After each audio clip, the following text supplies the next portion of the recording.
There are some magical stories you will come across when you pull the charts of where the cosmos was at the time of a child's birth. When you look at the cosmos, that's not faith, that's there, that's reality, that's science, that's astrology.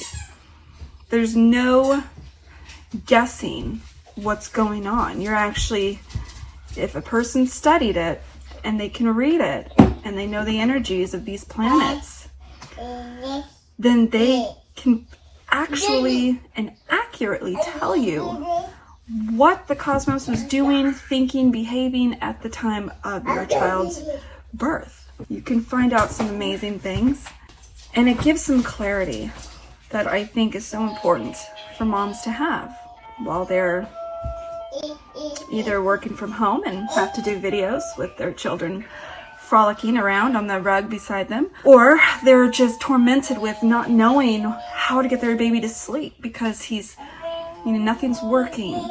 Once they find out a little bit more about who their child is, they realize they just need more affection. So these are things that are discovered more and more when you research the cosmos at the time of the birth of your child's soul. If you don't understand the energies behind how people read space and the energies out there, then you could take it as if someone's prophesying over you. Whether you think that's bogus, one is guess, that you're hoping this person is actually accurate and they're guessing, and the other is actually reading what is already there, what was a snapshot of space at the time of your child's birth. One is fact, one is by faith. But for astrology, it's interesting because it's a little bit of both. You have to have a little bit of both. Centuries of history that prove its accuracy. The great people of the past knew how to read the stars. You look back on all of those famous, impactful people out there, and that's what they all similarly had in common. They knew about the energy.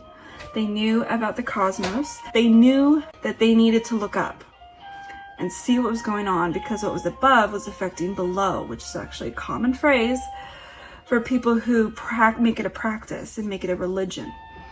For me personally, I don't make astrology a religion.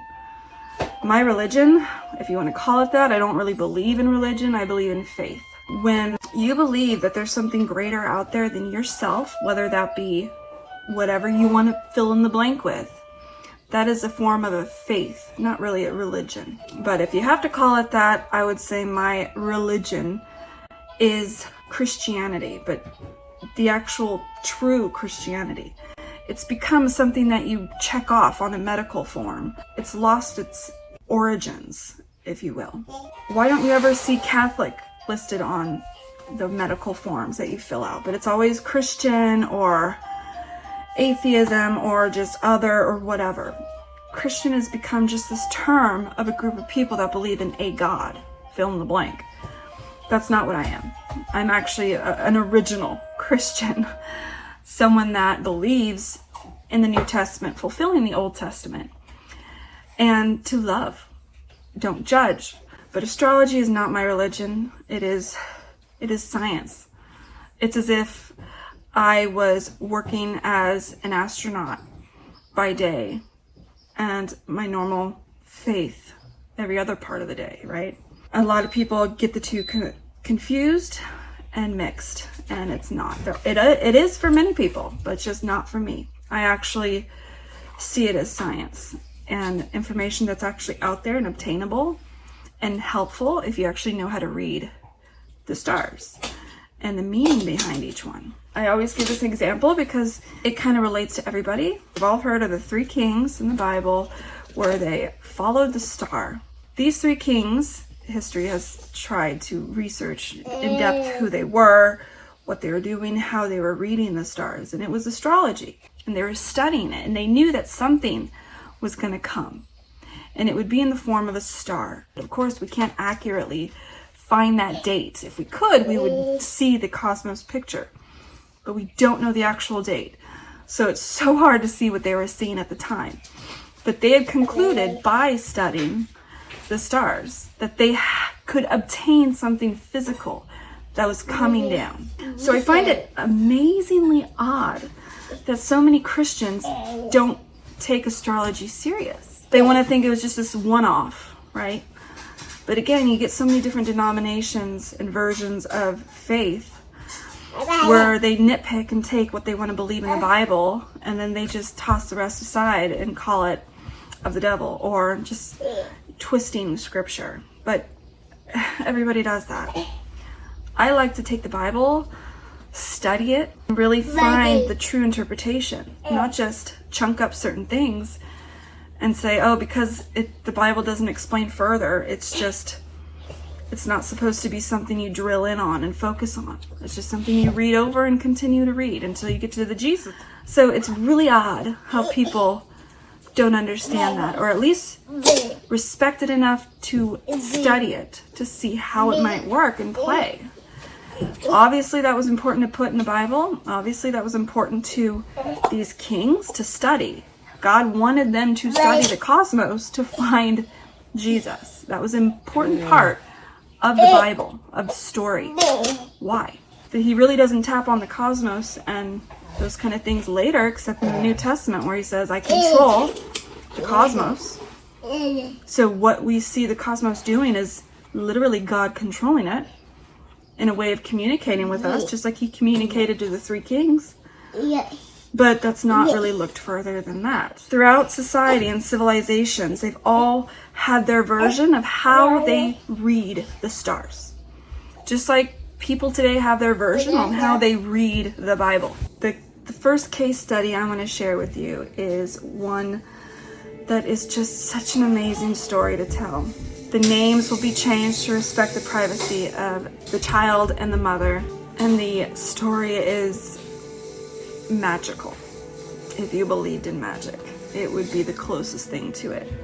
This mother gave birth in a teepee in this little tribal area in the snow up in the Cascades, the mountains of the Pacific Northwest. Now, if you know about the Pacific Northwest, there are tons of Indian tribes up there.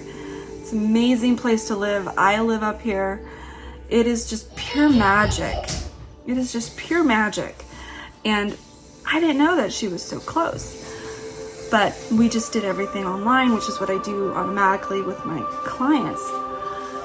And when she began to just tell the simple, basic story of the birth, which is all I ask, the location, the time, and the day, of course, that's all I need to work with.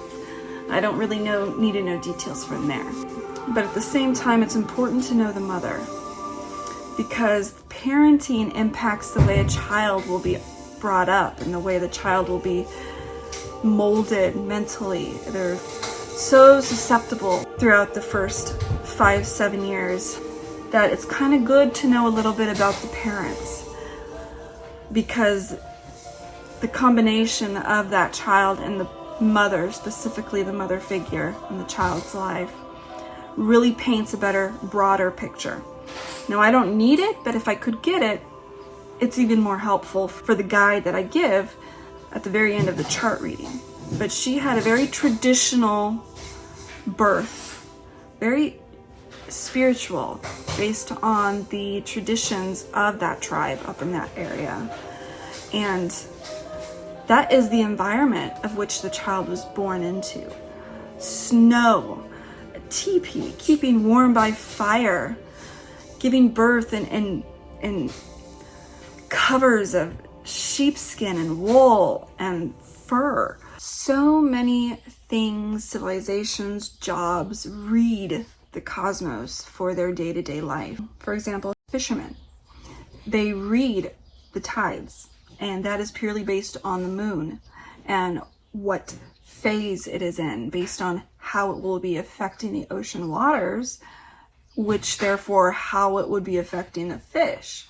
So if you look at most things in life, it is heavily affected, whether positive or negative, by the energies of the cosmos. And you can call that just scientific space, normal gravity movement type thing. It's really not You don't have to see it as spiritual, but you see it as something that is just a bit based on this atmosphere, the group of planets and all that. But at the same time, that takes energy to move that. It takes something that they still have yet to find all the answers for. And that says something. There's something out there. There's something that is still greater for a human mind to comprehend or understand still. There are things that we are grasping now more and more than we have before, but there's still a mystery as to its origins, right? But regardless, these things affect Earth. They affect the energies here. But for me, that is just preparing for your life, right? This is not something that you put your faith or your heart and soul in. It's not a religion to me. Some people do. Some people worship these energies. But that's the equivalent of you worshiping the love that you might have for your spouse. The energy, the passion. That's literally the equivalent of that. So obviously we don't do that. I don't do that. God communicates through so many things, specifically the things that he created, that mankind played no part in creating. Nature. He communicates through dreams, through signs, through spirits or angels appearing to you and talking to you. There's so many biblically confirmed things that a Christian could actually choose to accept and believe in, because that's all in the Bible. And they obviously don't worship those things. Those are just supernatural things and occurrences that help just connect you more to your faith. And that's how I see it. That's how I think it should be seen. And it's already stated in the Bible that you simply could not have contained everything there was to tell in the Bible. There's so much more out there. And we will never be able to understand everything until we die and go to heaven, was kind of the purpose of that verse where it talks about that. What I do is through prayer and meditation. Meditation for me is clearing my mind and just letting God speak to me however he wants to, right? And that is my faith and how I practice it. When I see the way the cosmos is moving, things that might be happening, it brings me to my knees. It brings me to prayer with God. Everything connects me to Jesus. And that's when you know you're not doing something wrong. If these things are bringing you to the creator of those things, then that's all him, right? The spirit and everything is all him. And that's the focus I have between the two things. Okay, there's something coming. God likes to warn people. That's biblical. He's warned, Pharaoh in dreams, and Joseph interpreted those dreams. So that is something that has been already confirmed that he does, that he could do. So when you see something that's coming based on what you see in the cosmos, it's God's way of preparing you, just like he prepared Pharaoh and Joseph in that story in the Bible. That applies to today and things like that. And I think when we ignore pursuing our faith with God and our relationship with God, we ignore those opportunities to be prepared for a stressful situation that might be coming, for a Mercury retrograde, as what they call just this jumbo of energies that might be happening and clashing based on, yourself. But those are opportunities where God kind of gives you a heads up that there is a storm coming and you need to be prepared for it. Completely biblical, but yet frowned upon by so many who just don't understand it. They think it's demonic. This is simply a very closed-minded interpretation, a very original interpretation, very church-building interpretation. They're not wanting to comprehend something that's bigger than what they thought it was all about. It's a box, right? People want to put God and Jesus in a box. And you simply can't do that. And you can't compare everything to what you read either, because everything cannot be contained. It always should be referenced. You always should pray over it to make sure it's of God. But to put God in that box is just pure ignorance, and it's limiting him. And that's a total insult to God, in my opinion, to limit what he can do, what he can show us, simply because it's so confusing, you're afraid of it. or it's so much, it's intimidating to you. Whatever that be, whatever reason that be, that's why I like to study it. And that's why I like to continue to practice, seek God and his wisdom to kind of share more as to how everything connects. We all know, regardless of how, it all connects to God. And that is how you can feel confident in what you're looking into and reading and choosing to entertain mentally, is if it always connects back to God. Now, if it doesn't, then you know that, okay, something's been warped throughout history and practices and people switching things the way they wanted, which has all happened. But I don't do that. I try to always see what else is out there that God has for us to know and learn and practice and be prepared with. But it always has to connect to him. Now, if it doesn't, if it connects to something else, like an idol or an actual thing, and you start to put your worship and admiration into an object or another entity, that's when you know, okay, I'm kind of losing track here. I need to get back on track. That's the way I see it. Of course, everyone's different, and I'm not here to judge right or wrong. I'm just saying, for me, and explaining to people who know me or might not understand, or Christians who like to judge and say you're of the devil or whatever, that is honestly what it is. And I feel at peace knowing that I'm not limiting God. I'm seeking everything that he has created, because we will never be able to understand it all, not until we are spirits ourselves. And a part of that huge energy, 100%. So it could be a lot for people to understand at first, but coming to the table with an open mind and a desire to look outside of what our protected box is. Whether you peek over the top of it, at least be willing to do that. Otherwise, you'll always be limited to what you have today if you never want to push it. And then you'll go nowhere. Then you'll grow, and you'll never grow mentally. You'll never grow spiritually. And that's limiting yourself, let alone limiting the energy of him everywhere.